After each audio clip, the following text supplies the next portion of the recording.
All right, we live. Hey everybody. Y'all know Hey, it's Wednesday, so we here again. I hope everybody is having a good day or had a good day because the day about over now. But I hope y'all had a good day and that you were successful in whatever it is that you was doing, even if it was laying on your couch. yes, 'Cause I took Friday off and I'm ready. I'm I ready for know that's whatever. right. I'm ready to lay down or sleep or something. I don't know what it's gonna be, but it's gonna be something. Okay, So, like we usually do, we are at this time going to um, do our prayer. What do you got today? The bowl or you got the rain stick? Which one I you got? have my red um, chakra bowl, which Okay. is this one is the base chakra bowl. So this is the sound that really would resonate in helping us feel safe and feel grounded. And so I figured with the topic of depression, which is a heavy topic, that I would use my grounding bowl to help create that sense of safety. So Definitely. So, yes. as usual, like I said, if this is not something that you are privy to, you can log off for a second and then we'll pray. Dr. Sierra will do the bowl and we will get started. Yes. So, dear God, thank you for the space that we are able to speak light and encourage other people without hindrance. We are grateful for everyone that is led to attend and desires to attend. We ask for protection today with hope, love, and peace flowing from our mouths. Allow this message to fall on each person's mind if they fall into depression. Provide them with access to outlet to release what they feel and allow the universe to show them or bring them what they need. Ashe. Yeah, I'm just gonna play just Mhm. for like a few moments.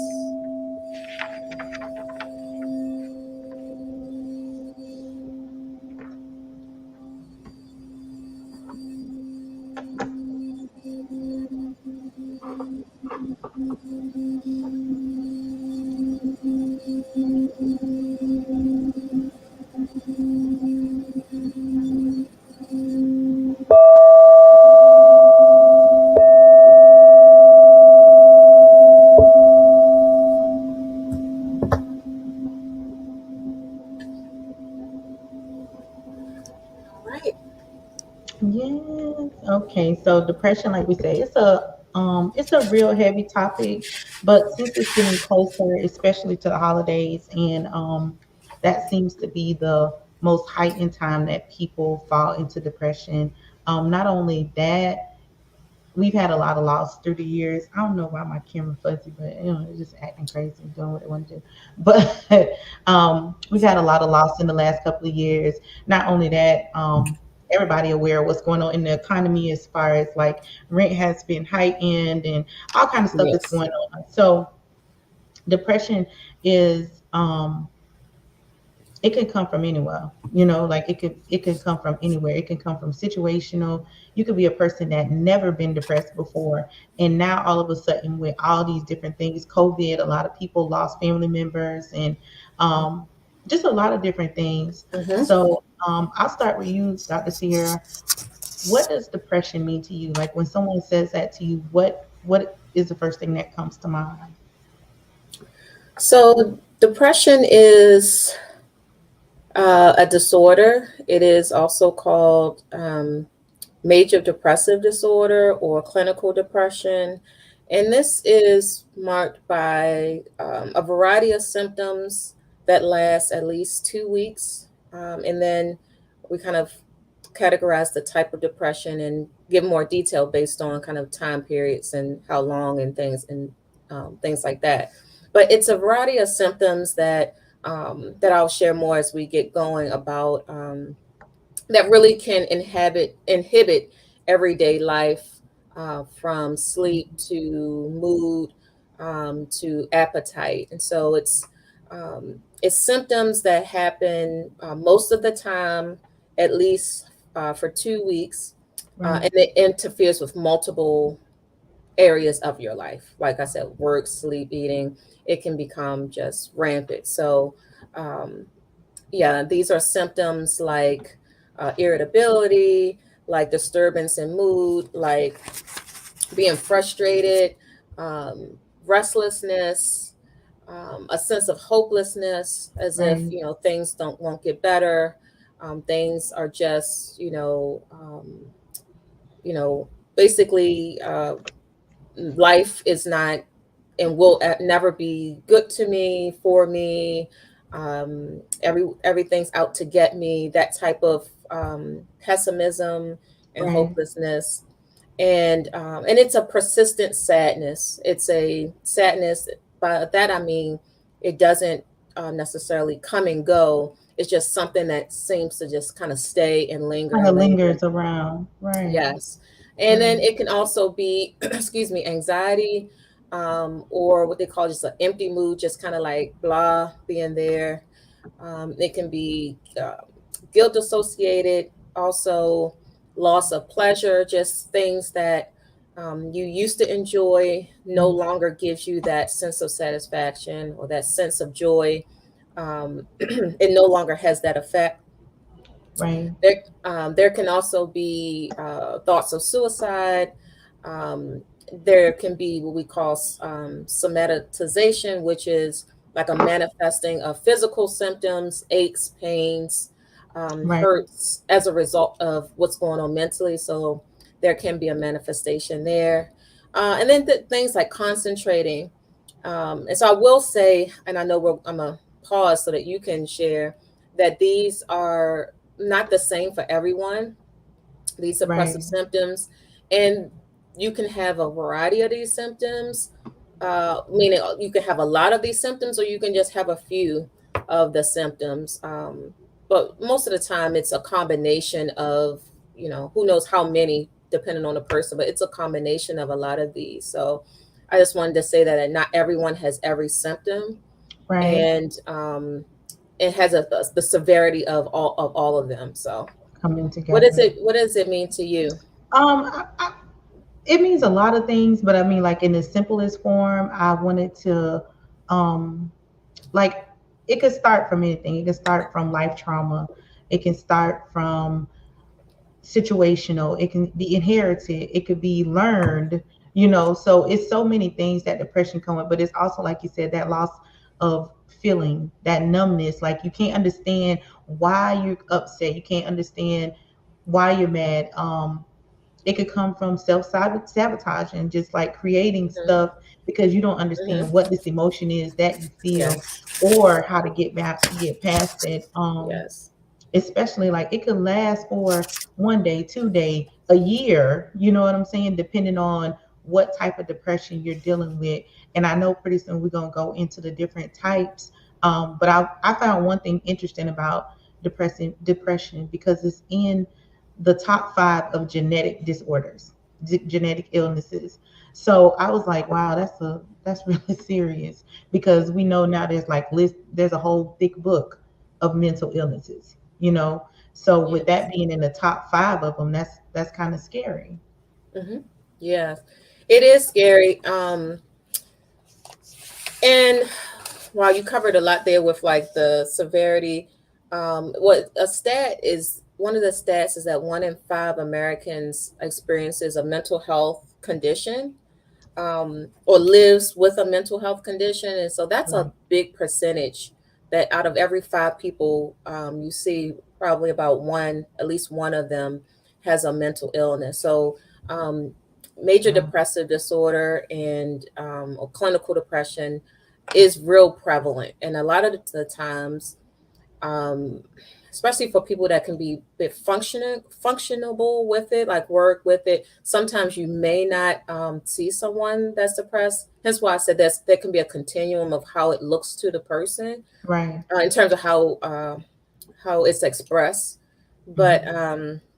yeah, about 1 in 5 live with a disorder, and about 50% of all 50% of all lifetime mental illness begins by the age of 14, and Right. about 75% at about age 24.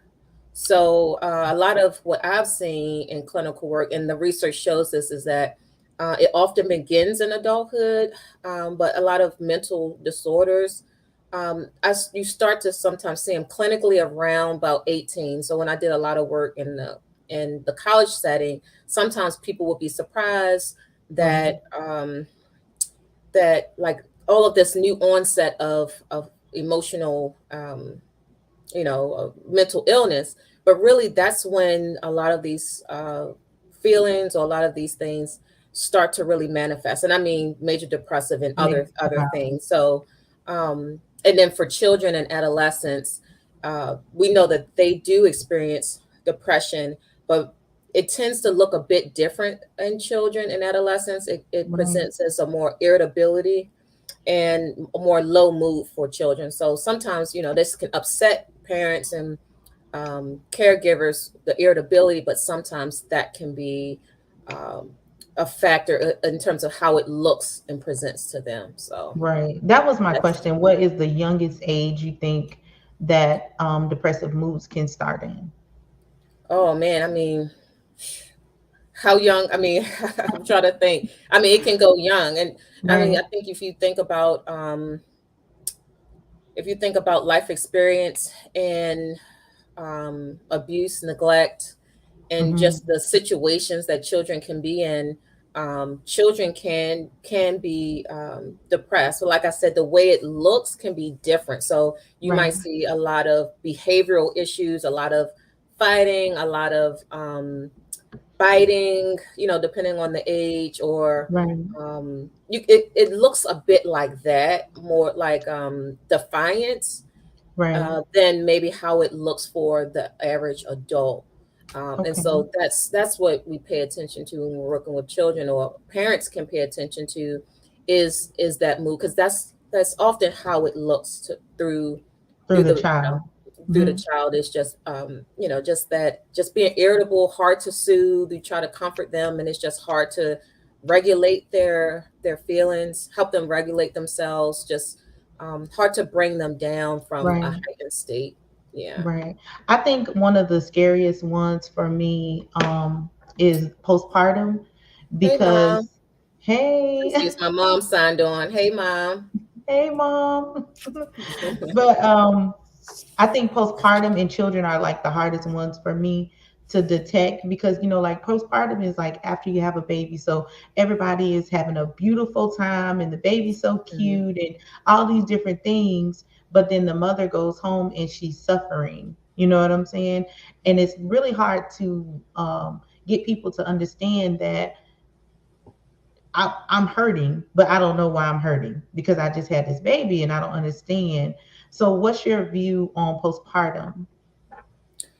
You can go postpartum, or sometimes it's perinatal as well. So women can be have major depression during pregnancy as well. So post it's not just postpartum. It can be perinatal, and so I think that that's something as well. Is sometimes there are women who are pregnant who are dealing with this severe depression, as well as throughout and after, and then there's some Right, that's after as well. So I think, in society, society really pushes that it should be exciting time, and especially for people that might have trouble having children. And so it right, can be this feeling, this guilt trip put on people of like, just get over it already, like yes, let's celebrate. And for right, many women, that is not the case from the beginning to the end, or even you know afterwards. So right, to me, it's not something that I think this society really gives space for. right, um, and I'm starting to see, well, I won't say starting, but I'll say within the last 5 years, I've started to see a lot of people talking about it, a lot of psychologists talking about it. It's starting to come out of the shadows. It was really a right, topic that was really not, that really didn't make the day, the light of day. It was a real secret, private type of right, disorder. right, But people are starting to talk about it more, and it can be very severe to the point of suicide ideation too. So, um, we're learning more about it, but it's still something that we need to do more research on.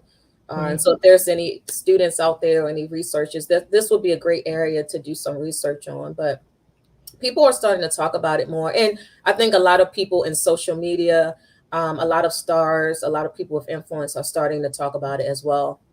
Right. I know it affects a lot of people because, you have different groups of people, you have different groups of women. But then I think that people forget too that men can go through that same thing during that process. You know what I'm saying? Like they could be with their wife and or girlfriend or whoever, and they're trying to have a baby, and it's frustrating for her. So then it's frustrating for him. So then we're both kind of sad, and we're both getting into that depressive state. And Mhm. then afterwards, because he's trying to figure out why is she so upset, and we just had this beautiful baby, but they don't get that. I know, like I said, the children in the postpartum are probably the scariest for me when it comes to people, because you don't really expect it. It's not, like you look at kids and you like, oh, they so happy, they running around, they playing, blah, blah, blah. But then in the inside is something else going on. Even if they I know just recently I read somewhere that a 12-year-old child committed suicide and left a note. And the note was, like, well, nobody cares about me, nobody loves me. But that wasn't the case. You know what I'm saying? But Yeah. depressive moods will make you feel that way from childhood to adult. Yes, and the same thing happens for parents too. A lot of times, there's people that ask the questions to about how's the baby, and a lot of the attention can be placed on how cute the baby is, and which can push the parent out of the conversation and can Right. alienate them because it's all about the baby. So that can be, that's something to pay attention to as well as we're interacting with people, to not just ask about the baby, but to ask, how are you doing? How are you transitioning? There's still all of the hormones that are going on, the body adjustment. Then for many people, there's the body image that's changed, the physical body image. So it's a lot going on.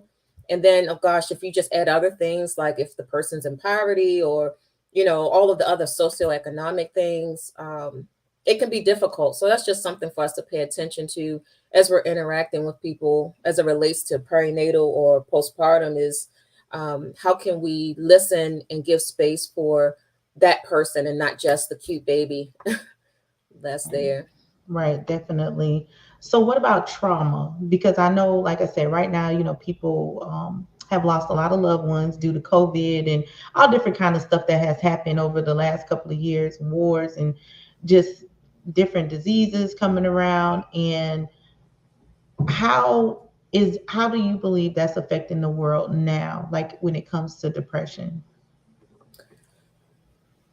Oh, wow, that's a big question. Well, we know that I'll just take COVID because there's so many, but we know that, and I just had the stats, but I didn't bring them with me, but the research is really clear.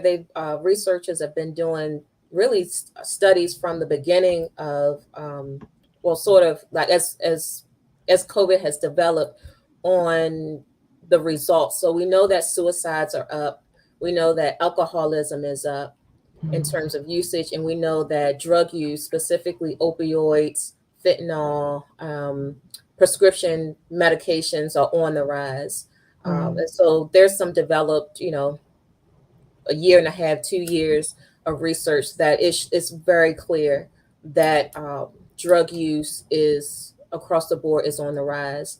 And a lot of that was attributed to the alienation that people felt from being Right. closed in. For many people, going to work or going out to socialize was their form of, healing and getting out. And that's a normal part of development. We need to be out and be social. So Right. that's, a lot of the findings is that, just being locked in and not being able to be free caused a lot of issues for a lot of it was adults, but a lot of our children and adolescents has suffered as well, Right. because they need that they weren't able to go to school for about a year and a half or 2 years, and so we know that suicides have been up as it relates to children and adolescents because of that alienation. And then if you add on top of that, being in the home environment where, oftentimes if children are being abused or neglected, they can be out. But then you have a situation where Right. children are stuck. Same research has been done on domestic violence. We know that domestic violence has skyrocketed over COVID because Wow. whereas you had individuals who were able to get out and be at work and have other outlets, they were stuck with their abusers during COVID. And so domestic violence, the stats for that is through the roof. And so a lot of advocates who work in that domestic violence and abuse and neglect have been working hard even throughout COVID to help individuals. So yeah, Right. that are just a few, but the stats are alarming in a variety of ways. But I just wanted to highlight those few, you know, tonight as it relates to just the effects of being Right. locked in and not being able to get out and have the normal resources you would to really, have some sort of Some healthiness going on. right to release whatever you feel to be able to release that tension. So you mentioned drugs. So we know that drugs, even prescription drugs, any kind of drug will alter your brain. But depression affects the brain because of the chemicals that it places in your brain anyway. So could the drug be a heighten for, like, if you're using drugs and then you already deal with depression, could those be like a real chemical imbalance to cause you to go deeper into depression, or will it be the same severity? It can be, yes, it can be, depending on the person's makeup Hmm. and what they're using. Absolutely. So we know that depression has a lot of like, how do I want to say, risk factors. And so, Right. like you talked about it earlier, some of the risk factors are a family history of depression. And so, if you and a lot of the research shows that a lot of times if you have a parent who has a mental illness, especially if you have a mother with a severe mental illness, there's a Right. genetic link that researchers have found there between mother mental illness and transmission Right. to the child as well. So some people already, now again, a lot of this is nature versus nurture. So we know nurture and the environment can place a role in it. Right. However, some people do have some risk factors that can predispose them to some issues. So I just Like wanted to even say that as before well. they're born, you mean, like, Yes, yeah, right. okay. Some family history. And so that's one of the questions I would ask during the diagnostic interview, which is basically if for people who might not have been to a counselor before, like when you go see them, you'll do you'll be asked a lot of questions, and a lot of that Right. is family history. And that's Right. one of the questions we ask is, is there a family history of any type of mental illness? Whether Right. that's depression, whether it's schizophrenia, because it's something that we want to pay attention to. That is there patterns, and oftentimes, if I'm asking that, I often can see patterns. Like, yes, mother had this issue, and then grandpa had it. So Right. oftentimes you can see it repeat itself. Right. So what was I saying? Oh, so your question was, can drugs make it even more of an issue? And it can be yes. So imagine if you already have issues going on, Right. might not be diagnosed, because remember, a lot of A people are lot of us walking don't. around without formal diagnosis. Right. I forget the stats on that, but it's a lot. It's a lot of people who have undiagnosed mental illness. So imagine if you had that, and then imagine if you have, so some of the other risk factors are life changes, like a Right. divorce, Right. like you said, trauma, things. So, imagine you have all of these things going on, and then you take something, um, who knows, so a lot of that is what counselors and what psychiatrists will be asking, Right. and so when they do that diagnostic interview, and they start to see the person over time, they start to get a picture of, okay, these are some of the factors that might be interacting with each other. Right. that can be causing issues, especially if someone's going to go get medications and things. All of these questions, and it's we do a pretty detailed evaluation, and so Right. to try to get an idea of what's connecting with what, what's throwing what off, and often Right. it's just a combination of things, to be honest. Right, right. Because I was gonna say, like, it doesn't have to be one specific thing. Like, it doesn't have to just be genetics. It could be genetics with trauma, with whatever else has happened in your life, and something might have happened last week. It doesn't even matter. It Yeah. could just be a combination of things that happen. When you were talking about just people with the different like with the different mood swings in the beginning, what are some of the mood swings that people will see within it? Like they could catch them within their self. Because a lot of times people may, like you said, a lot of people go untreated in the world. And not saying that you have to, get treatment as far as like medication, but you need to talk to somebody. Yeah. What are some things that I would say, well, you know what, maybe I'm having a depressive mood, or maybe I'm depressed about something without knowing.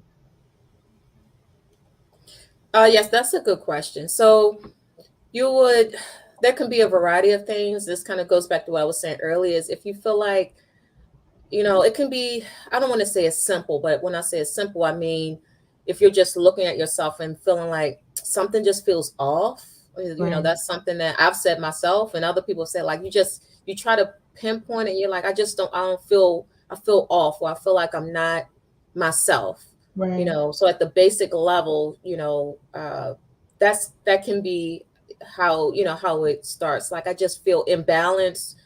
Some people say, I just, like I said, feel off. I feel not myself. Right. So at the basic level, you can just feel like something's not quite the way it used to be or should be. Right. Um, and so, yeah, so it can start like that. It can be changes of appetite. So maybe you normally have an appetite, you normally hungry, but you're like, man, I just don't want it.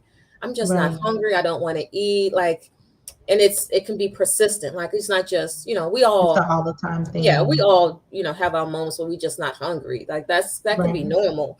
But we're looking at, when we're talking about depression, we're looking at most of the day, nearly every day, maybe for at least, again, for the probably the, you know, clinically at least 2 weeks. But if you're starting to pay attention to it, even if Right. it's not 2 weeks, it could be just like persistent, like every day you just, you know. It can Right. also be it's typically just feeling like not having a lot of energy, just feeling like, oh, I just, like, Feeling everything's a drained. chore. Yeah, like Hmm. getting up to get dressed is a chore. Taking care of your kids is a chore. Talking on the Right. phone, like everything can feel like it's taking a lot of energy to do. And Right. oftentimes this is not the norm. Like, you can get up and go, yes, you might have off days, but um, but but overall, just be like, oh, there's just a blah, lack of motivation, lack of Right. energy. Like I said, just that hopelessness. Like, um, there's like, things always end up bad for me. Um, just that overall sense of my life isn't really made out to be much of anything. I don't know why I'm so Right. dark here. Um, and then one of the ones that I think is not as prevalent is difficulty concentrating. So it Right. can be like like you can't stay focused on Can't any get one focused. thing. Yeah, you Hmm. just, or if you focus, your attention is here, there, and everywhere. It's just hard to focus your energy. That's one as well that often many people have, but it might not be as prevalent as some of the other ones. And then it Right. could be things like just not taking like personal hygiene, not taking Hmm. baths and showers, and that's one of the signs that we recognize as well. It's just people tend to let their hygiene fall by the wayside and not really care as much, or at Right. all. Some people don't care at all, especially once we get into a lot of really severe uh, depression, Right. oftentimes people could care less, and it can be a chore for family members or whoever to try to get them to take a bath or things like that. Right. Um, so yeah, those are some of the ones. Guilt, worthlessness, like I'm just not Right. worthy of anything. I can't, I'm not good at anything. So these are the things to notice within yourself, but also if you're around people and you're starting to see this. But Right. I really want to emphasize loss of pleasure. So that can be sexual pleasure. That can be just, I used to like going to get an ice cream on Mondays, and now I go and I feel nothing. Right. That's a big red flag if I'm talking to people and they're like, I used to like this, but I care nothing about it. I used to love my kids and do this, but now I hate it. Like they get Right. nothing. So yeah. Right. One of the things I notice is that people say a lot that they have a hard time getting out of the bed, and they get frustrated when people are trying to get them out of the bed. Okay. What are some things you can do when you see someone in a depressive mood? Because I know like it's been a lot of suicide going on, and people are always like, well, I tried to talk to them. What are some things that you could offer someone that is in that mood, like, I don't want to get out of bed, I don't want to be bothered, just leave me alone, let me stay in this space, because you love people, so you don't want them to stay in that space. But what are some things that you could do personally for them to help them? Well, I would say get help, get Right. some type of consultation, because oftentimes people don't know what to do. And so it's important to know that you're not alone and there are trained professionals to help support you. So I'll start there because oftentimes people try to, do it themselves, and it's frustrating. Let's be honest, if you're trying to get someone help and they don't want to help, or you don't know what to say, or sometimes Right. people say things that are not helpful to people who who are Yes. who have mental illness. Not say whether that's depression or otherwise. Sometimes, we can say things that are triggering to people, Very. or it's not sensitive, and Right. so it can be helpful to get support. So get a consultation from a mental health professional, and that can be a licensed professional counselor, a counselor. Different people ask me, like, what does all this stuff mean? So, a licensed professional counselor, a therapist, counselor, it's all the same as it relates to Right. counseling. Now, training can be different. I won't go into that as that's another conversation, but basically, a licensed professional counselor, someone who is trained to identify mental illness and treat mental illness, to Right. help you, and you can ask those questions, Right. because that's really what that person needs, is a support system of trained people to listen to them and help guide them. And that's everything from listening, giving them practical suggestions, to referral sources, in terms of, so often people don't know where to go. So they'll Right. sometimes ask me, or they'll say, where do I go for this? Or my mother's dealing with this. And so you just sometimes need someone to start the process for you in terms of Right. helping you sort through. And then if we don't know, like if I don't know, I will find somebody who does know. And so, Right. the goal is to connect you with information. So that's the first thing I would say. And then working with the person, I would ask them, how can I help you? What type of support do you need from me? Um, you know, help me help you. Right. And sometimes we just want to do things for people, or we can become overbearing. I say we, meaning the people who's trying to support someone else. And we Right. can just ask, how can I support you? What do you need right now? How can I help you right now? And really being a listening ear. Now, all of the other things like potential medication, all that stuff will hopefully come later, as it relates to, them getting seen by a professional and then seeing where it Right. goes from there. But as a person working with someone, as a family member or a friend, it's important to be a listening ear. Oftentimes, people with depression don't feel understood, don't feel heard, feel Right. invisible, don't feel loved. And so it's important and these are all basic things, but it's things that oftentimes we don't get as individuals, or we don't offer as individuals. So really providing a listening ear and being available to people, to Right. answer questions and to let them know that you love them and you care for them. And it might not feel like Right. they're listening. That frustrates people as well when they say, Right. I don't feel like they appreciate me or they're listening to me. But it's important to let people know that you're there for them and to Right. then be there for them, to not just say it, but to really show it with your Show them. actions. Right. Right. Do you think that depression could be it could be what people call now toxic behavior? Do you think that some toxic behavior is really depression, or is it a separation between the two? Can toxic behavior be depression? Can you explain that a bit more? Okay, so when they say people are toxic, like they outburst or they're rude, or one minute they up, the next minute they down, they can't understand why they're acting that way.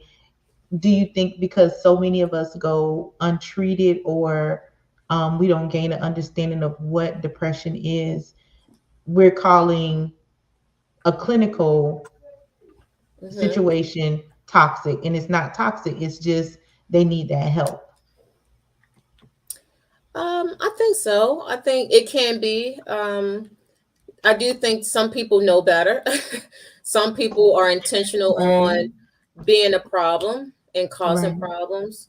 And so, it's important to distinguish that from someone who is mentally, ill, who's sick. But Right. I do think that sometimes people act out in terms of behaviors because there's something underlying there, Right. because there's some type of sickness or some type of imbalance there, Right. that can be causing a behavior. So absolutely, like I said, going back to working with children, oftentimes I've worked with children, and then parents or other individuals are so frustrated because they often say, "Oh, my kids don't want to listen to me," or Right. they're intentionally not minding, or Right. and oftentimes that's not necessarily the case.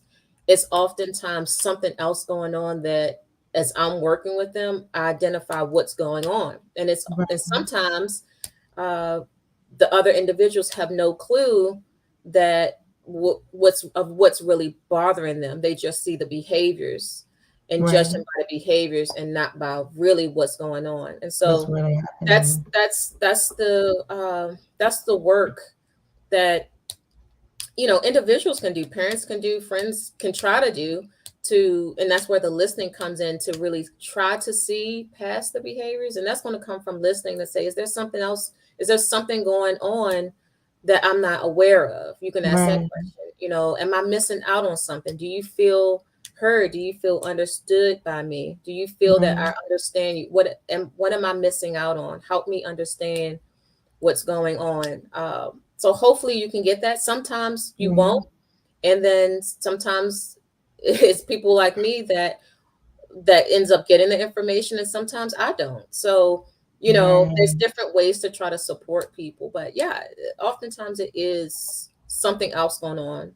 But then sometimes some people don't have mental illnesses and they just want to cause issues. So Right. They just want to do whatever they want to yeah, do. so sometimes people use that as an excuse for problematic behaviors, and that's not, it's not always something deeper going on. It could just be that's how the person acting. That's how they acting. Yeah. Right.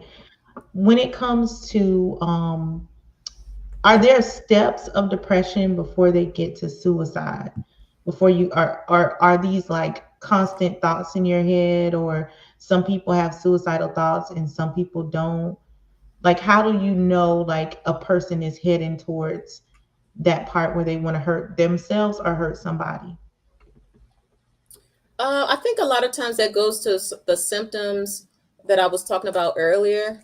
And then there's individuals that you don't necessarily see it coming, and that's frustrating.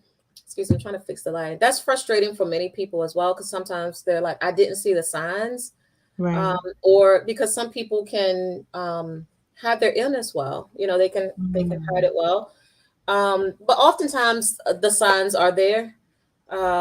So I would say the same thing. Sometimes people, especially with social media, people post things that can look like, oh, they just want attention. Right. But sometimes a lot of times people use social media, adults and children, a lot of children, adolescents use it.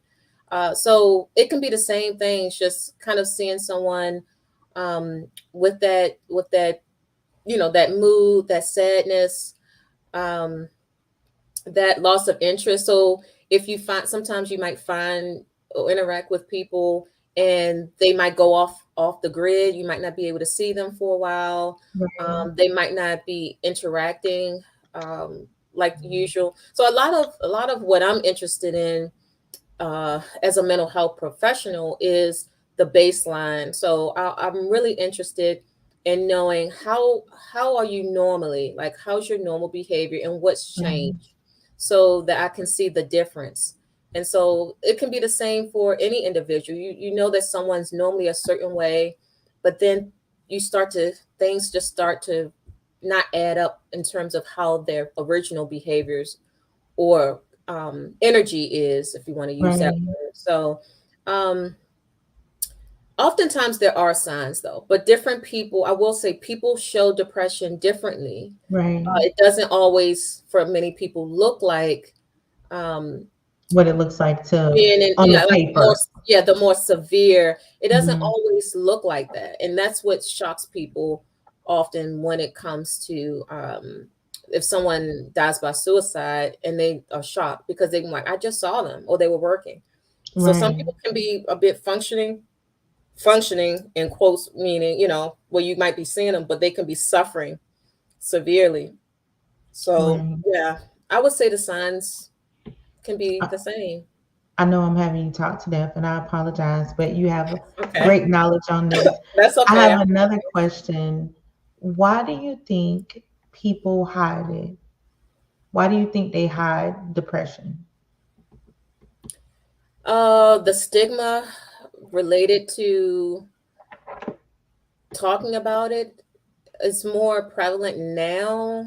I mean, it's 2022, so you hear more people talking about it. You hear people in social media talking about it, but it's still a stigma. And then Right. when you look at the um, the communities of color, and by that I mean people who identify as Black, African American, the Hispanic community, there's communities of color, there's a major stigma still of Right. being known or being of saying that you have a mental illness. I think it's getting better, but there's still a big stigma of, having a mental illness, of sharing that, of taking medication. There's a Right. stigma against that. That there's a feeling of that you're less than, that you can't be functionable, that you're not normal like Right. normal people, whatever that is. Right. And so I think that's the primary one, especially when we're talking about communities of color. That's probably a lot of the biggest thing is, we there's schools of thought that oftentimes we raised in, which is you Right. don't tell your business outside the house. What's in the house stays in the house. And so when Right. we're talking about not just talking about your issues, but seeking help, it goes Mm. against the cultural expectations of many communities of color, which is you hide it, or you pray it away and let God heal you.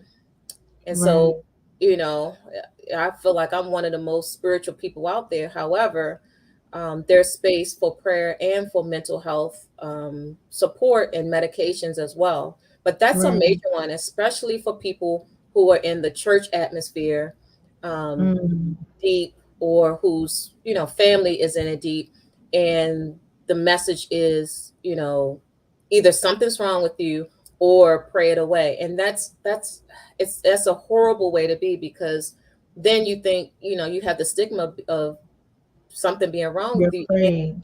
yeah, if you go tell it, then you are, betraying your family, or maybe Right. Or betraying your faith, which your people faith. want to hold tight to their faith, but then it's kind of like they're not allowed to reach out for the help all the time that they need, no matter what faith it is, that they essentially miss.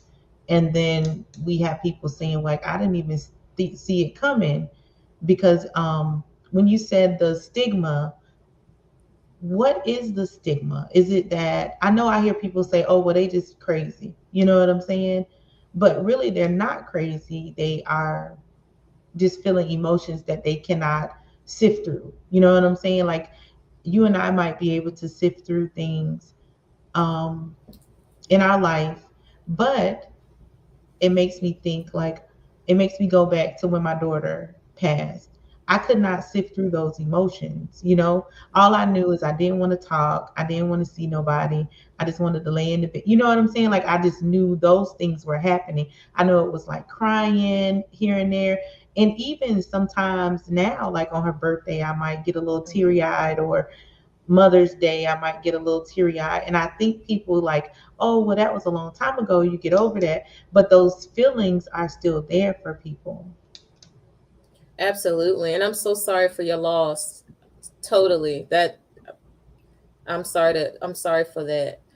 Um it's I think you said it all. I mean, it's nothing really I can add to that other than um the horrible truth is that people will say, gosh, or you might feel that people say that happened so long ago. I can't tell you how many people I've counseled that are much older than me, my race and other races, Right. in very prominent positions, leading countless people, and they go back to something that happened over 20, 30 years ago that's Right. hindering them now. And so there's no time frame on grief. There's no Mhm. time frame on, because the grief cycle is up and down. And so that's something I hear people say. And even in my own grief journey, it's like, well, I should be over this by now, or I've done all of this work, Right. and why is it not over with? And the grief cycle is like a roller coaster. It's Right. up and down, and then you can feel good for a while, and then, like you said, you can have triggers, which is often anniversaries, memories, things happen, and then you can be back down again. And people are shocked to Right. learn that that's a normal part of the grief process, and it'll happen throughout the lifespan, throughout the lifetime. It doesn't just go. You might learn how to manage, but a loss like that, a child, I mean, that's a major loss. Right. Or a spouse, that's a major loss. And so Right. I mean, the research for that is something, in terms of, if we want to look at suicide and just major depression. Oftentimes a lot of those major losses are loss of children, and also spouses. Right. And so um so yeah, I don't know if I answered your question. I feel like you shared it there. You Is got it. it's a We have. Do we have a few questions in the box? Derek. He says, thank y'all for shedding light to depression. I think so many people deal with it and are afraid to talk about it. Some people do use substances to deal with it. Yes. Yes, and Hmm. yes, Dr. Davis, I have seen and heard that in my experience, people saying, you okay? Yeah, like, you okay, you good? And then they can look at you like, you're functioning, you look good. Now, granted, you have the, individuals that are, do have trouble with bathing and things like that. But there's a Right. whole lot of people who that it doesn't look like that. And they are often the Right. ones that are suffering. I don't want to say the most, but are suffering because they're out and about, and they're still not getting the attention because they blend in, so to speak, with everyone else. And so they can be hiding in plain sight. And that Right. and that's a hard place to be, It when you is don't because, look like it. but not only that, is because when you're hiding in plain sight, it could be so many people around you, but because you are depressed and you having all of those different emotions inside, you don't feel like nobody's around you or nobody supports you. You know what I'm saying? So I feel like people who dress it up and they make it look nice, I think it's harder, and not saying that it's harder, like per se, like it's worse for them than anybody else, but it's very hard for them because nobody notices. because a little part of me believes that when people are in depressive moods, they want somebody to notice, not for attention, but kind of like a little part of them, like, I don't want to be like this.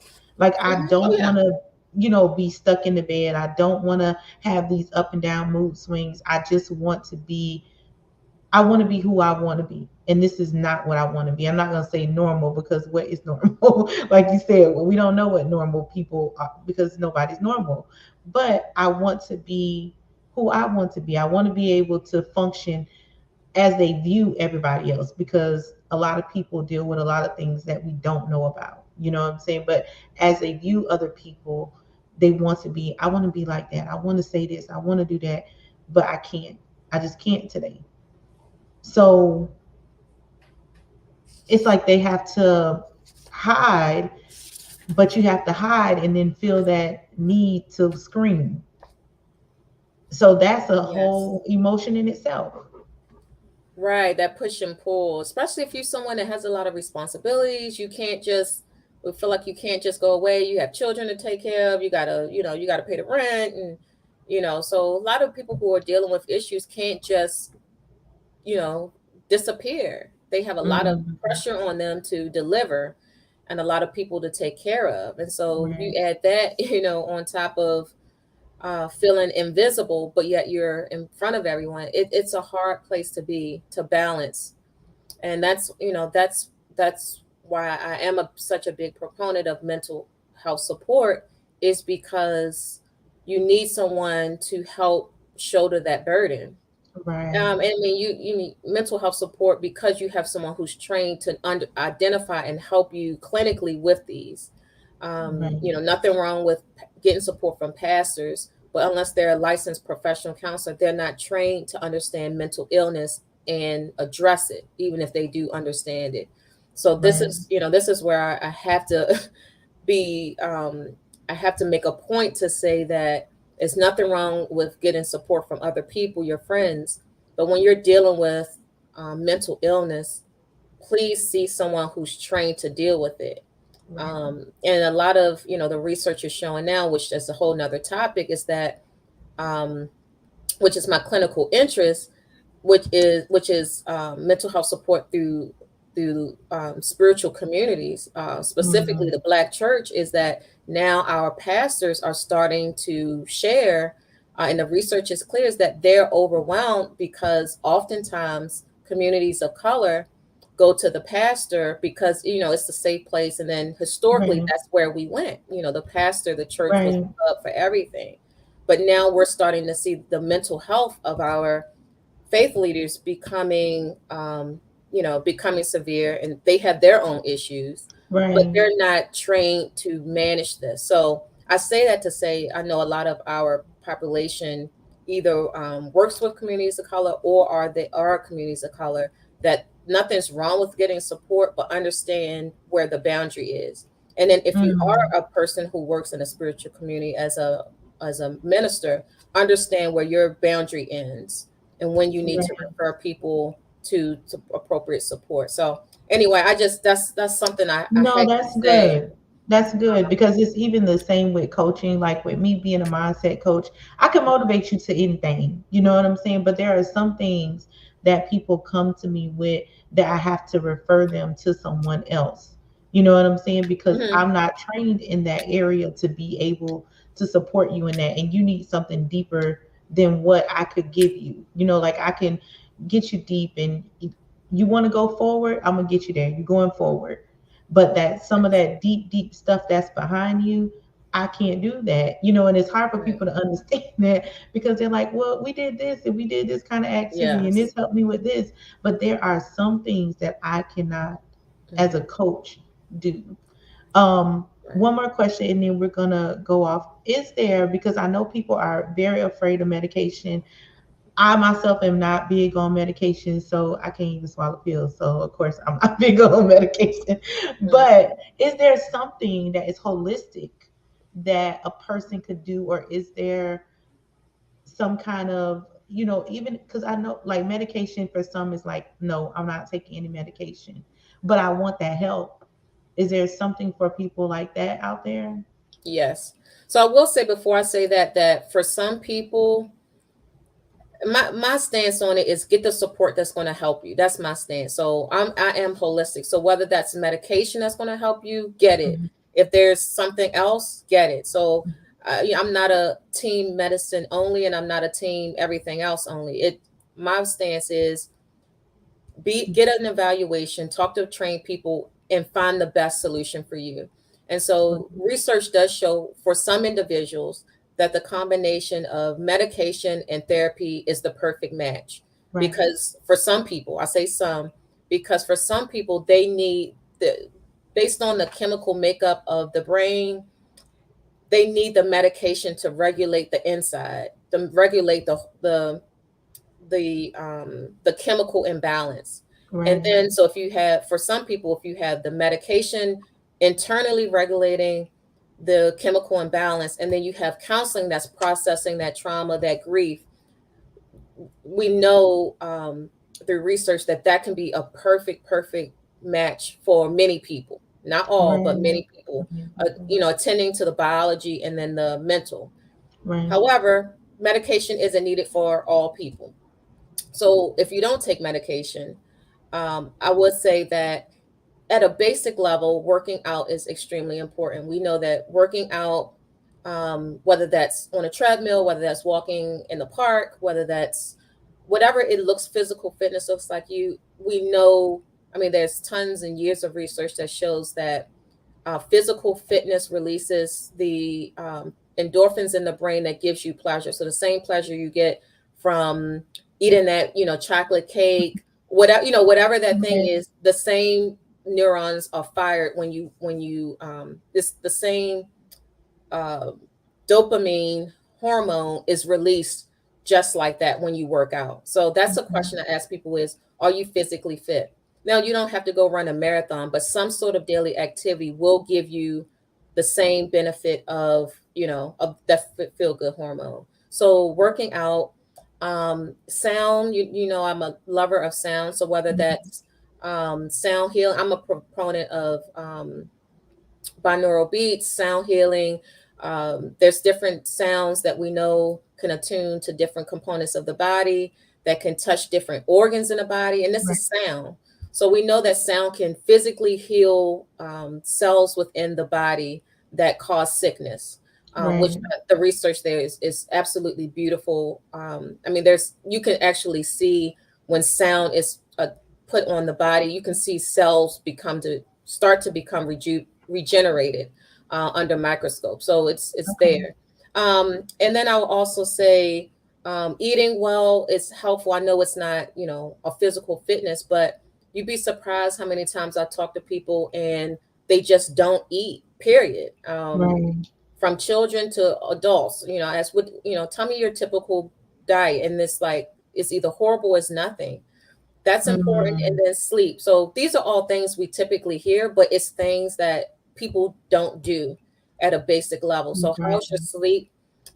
So something people can do is track their sleep. And you can track a lot of this stuff. There's stuff on Google, like you don't have to pay for most of it. But Right. how's your sleeping? Because that can increase irritability. And if you're not eating and sleeping, it can be a domino effect. Um, and then things like meditation, prayer. If you can't do them yourself, there's meditation groups online, there's YouTube. I mean, so it's not always things that you have to pay for. Um, Right. but we want to attend to the mind, things that heal the mind. We want to attend to the body, and we want to attend to things that attend to the soul. And then, of course, when we thinking holistically, um, that's just some of it. So think about how are you mind, body, and soul. How's your mind? What are things that can strengthen your mind? So if that's reading a book, whether that's finding, increasing your friend group, um, Right. whatever the case might be. How's your body? Are you eating? Are you sleeping? Um, what are you exposing yourself to? Or is it positive things? For Right. some people, it's environment. So it could Right. be whether it's pollution or whether it's just you're not in a safe area.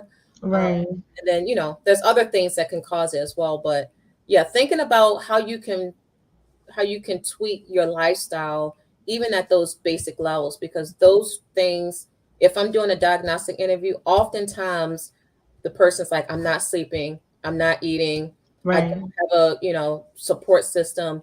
And you can see there's a breakdown in a multiple foundational things that doesn't make, the mental illness, doesn't make, the sense of self Right. And healthy. I don't think people really understand how important it is for certain things like sleep, eating, and how it makes your body, how it shifts your moods. Yes. Sleep is definitely one because I don't get a lot of sleep sometimes, either myself, Yeah, just it's working. And important. sometimes I have to like shut myself down, like, okay, I'm not doing nothing because I can feel myself getting frustrated or, irritable or whatever the case may be. So definitely, I see someone said, my sleep is horrible. I think in my sleep. You gotta rest, Right. cut the TV off, Yes. sometimes you gotta sleep just in the pitch black. Yes. And I So and just I to kind think of really too, rest. and one of the things when I'm working with people, and even myself, I'll ask people about their sleep. That's something I think people are shocked when I ask them about their sleep. They're like, I don't think they expect that as part of, like, when we talk. And I'll Right, add, and this is not just mental health, but this is as a coach. I always ask people about their sleep because it's such a foundational thing. And our society does not emphasize sleep. It emphasizes go, go, go, go, go, take care right, of everybody else, get the kids going, da da da.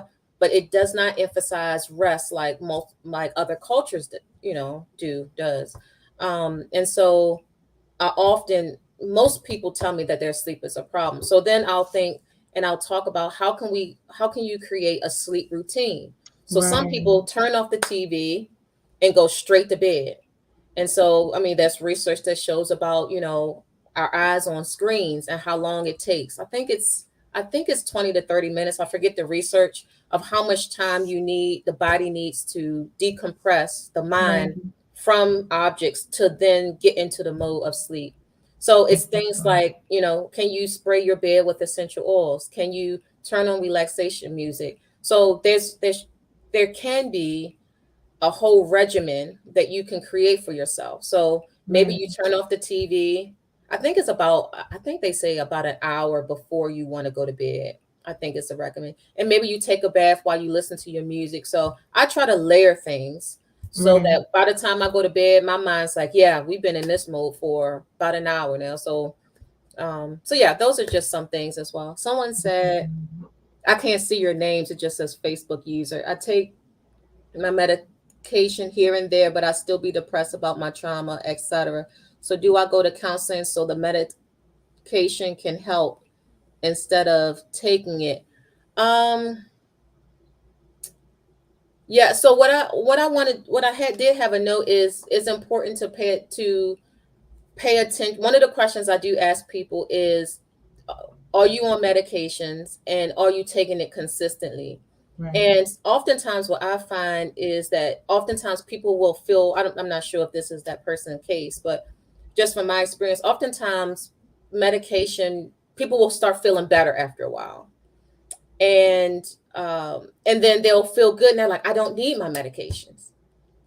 And that can be problematic because we know, one, we know that it takes medications time to work, but we also know that the cycle can happen again. And Right. so I always tell people, stay honest with your doctor, your psychiatrist, um, about how you're using your medication. If you're not taking it consistently, they need to know that. If it's not working, if something has changed, they need to know that. And so oftentimes my work as a counselor, and if it's counselors on here, they'll know oftentimes with permission, we work in conjunction with psychiatrists to help bring that support. So if for some reason you don't feel like it's working or is that's something that you need to talk to your psychiatrist about as soon as possible so that that can get adjusted. Um, but I'll also understand that counseling is a process. So oftentimes people Right. say, I should be over it by now, or I'm doing everything right. I'm taking my meds. I'm going to counseling, and I still have the trauma and things like that. It's a process. And so be patient with the process. Understand that there are ups and downs. And so, those memories will come, the trauma, especially, trauma doesn't always, oftentimes it's years of it. or Right. something that's so you have to be patient and also understand that that is part of the process, the ups and downs, and try to stick with it. Right. um so if you're in counseling, try your best to be consistent with counseling. Again, you might be with your counselor for a while and it might not feel like progress, but it is progress, because you're working on it little by little, and over time you'll feel something. But a lot of people drop out of counseling or stop taking their meds either because things are getting better and they're like, I'm better, I'm good, or because it's just difficult. And I often tell people, um, when you see me and you start counseling, it's probably going to feel hard before it feels better. Why is that? Right. Because I'm asking you, tell me about that time that such and such happened. And for many people, they spend their whole life not talking about it or running from it. That when you're having to sit and talk about these painful things that often you're ashamed of or no one knows, it brings up emotions that people often don't want, and hence many people drop out because it's painful. But to Right. heal it, so that's part of the healing process, is to talk about it and then work through it so that hopefully there's some healing. So that's that. I'm not sure if that helped at all, but it is a process. It might feel the ups and downs, but work with someone. And then the other, I know we're 11 minutes past. The other It's thing I want okay. to say is finding a counselor. Some people say it's like dating. You might have to meet different people before you find the right one. We're all different. Um, we have different experiences. So if you don't find the right one, keep looking or look for referrals. So just stick with it if you can, because there is light at the end of the tunnel. But know that you will have to go deep and rehash some things, and that's just part of it. That's normal. Definitely. Let me see. We had a few more questions. I knew this topic was going to go over a few minutes. It says, let's see, how do I start to heal? Someone say, yes, this topic helped me. Thank you guys. The question is coming in backwards for some Okay. reason on my screen. But Okay. I see another one that says, how do you start to heal? Oh wow. Well, yeah, you go ahead and then I'll jump in. I'm gonna say it's a broad question because it really depends. Healing is definitely a process. Like it's a process. And you could start healing from one thing and another thing can pop up. You just have to keep going the course. Just start. Just start to deal with that stuff that's in the inside, that stuff that you don't want to deal with, the stuff that you suppressed. I'll say, like, on my healing journey, I learned so much stuff about myself that I suppressed. That, like, I was just like, okay, I gotta just throw up. Like, and I mean throw up all of the trauma or all of the pain and frustration, whatever I was feeling. It's about being honest with yourself. So when you start that honesty, that complete honesty with yourself, then it's like, okay, I got to get past this. This is who I am. And you're going to start with yourself. You're not going to start with the things that people did to you. You're going to start with you, like, who am I? What am I? What where am I going? What is the track? What am I healing from? So you definitely just want to start with, who am I? Yeah, and I think, and for some people, I do think it starts with what people did to them, because depending on what happened, that can be the breakdown of the self, depending on what happened. That can be, when people say, okay, yes, that's when life changed for me. Right. I think, if I think of practical things, I think, where do I start to heal? It starts with, like Damasha said, with the self. So that can be journaling. I often say, if people say, I don't know where to start, find a book. I'll often say, find a book that you like, whether it's dollar store, wherever, it doesn't matter. A book that is attractive to you, that you like to, that you will want to pick up because it looks the way you like it to look. And start there. Start writing, anything that comes to mind. People ask me, I don't know where to start. I'm not a good writer. It's not about that. It's about tapping into the self. So you can write everything that bothers you, all the people that hurt you, whatever the case. So And start there. they definitely have books out there where they ask you a question. They'll say, write down something bad that happened to you in your life, one thing that happened when you were a child, and it gives you writer's prompts. So those are great to start with if you want to do a journal. Like I give them to like girls, like young girls who say they want to start a journal. They at Five and Below for $5, and it just gives you a writing prompt, and you just start journaling. Before that, you'll be writing a whole story about what you feel and what you think, and you got to try to do it every day. So that means kind of like blocking off that time of the day and saying, okay, before I go to bed, I'm gonna write. You might start with 3 minutes, 2 minutes. Next thing you know, it's like a whole hour, and you started your healing process. Yep, I would also say, and for many, and I say this because a lot of people that I work with don't have a lot of finances, or I have worked with. So even if you can't afford it, go on Google. You can look up, journal prompts. You can look up journal, things to help me heal trauma. So there's things that you don't have to pay for. If you got a piece of paper somewhere and don't have a book, use what you have on your phone. So I just say that for people that might not have the financial means to, that there's multiple ways to get the support. And then I'd say, find someone to walk the journey with you. Mental health counselor. Some people have both. Some people have a therapist and a life coach to work on. I've worked with individuals before that had a therapist, but I was in a life coaching role, and the therapist was working on whatever the trauma was, and I was working on the present goals, and some of the more practical things in terms of goal setting. That so we were kind of working on two different paths to help this individual get the support. So I will say that I'm starting to see a lot of males get the support, which makes me really excited.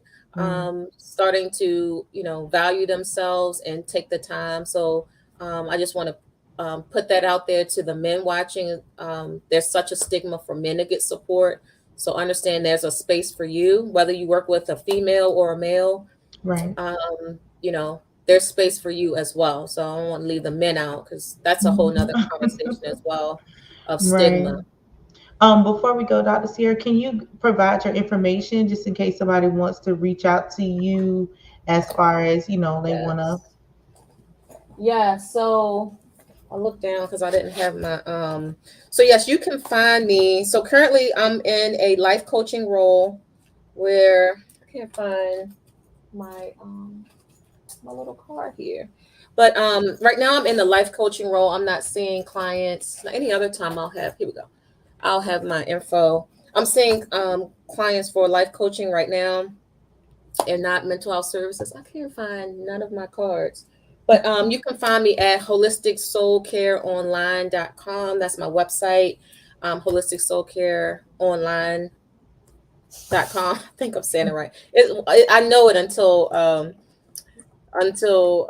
someone somebody asks put me. you on the Okay. spotlight. Say it Yeah, like right. that. But my website is holisticsoulonline.com. Sorry, holisticsoulonline.com. And that has my information in terms of my background and how to find me. My email is holisticsoulcare@gmail.com. And I will pin it. I think once we end this, I'll find a way to pin it in the comments, Okay. because unless I have it written down, even though I know my phone number and all, in the moment I'm tunnel vision. So I'll post that in the comments, my email and my website for people to reach me. And again, people ask me for mental health services all the time. So even though I'm not seeing clients for mental health services currently, I will refer you to the best, people that I can. So, Right. and that's the same for life coaching. Even if it's not me, I will refer you to someone. So feel free to reach out. All right, y'all. Well, we are gone for tonight. So we'll see y'all next week Yes. on a less heavier subject. We'll be talking about business, and we got a special guest. So we Okay. appreciate Yes. y'all. We love y'all. Good night. Good night. Bye.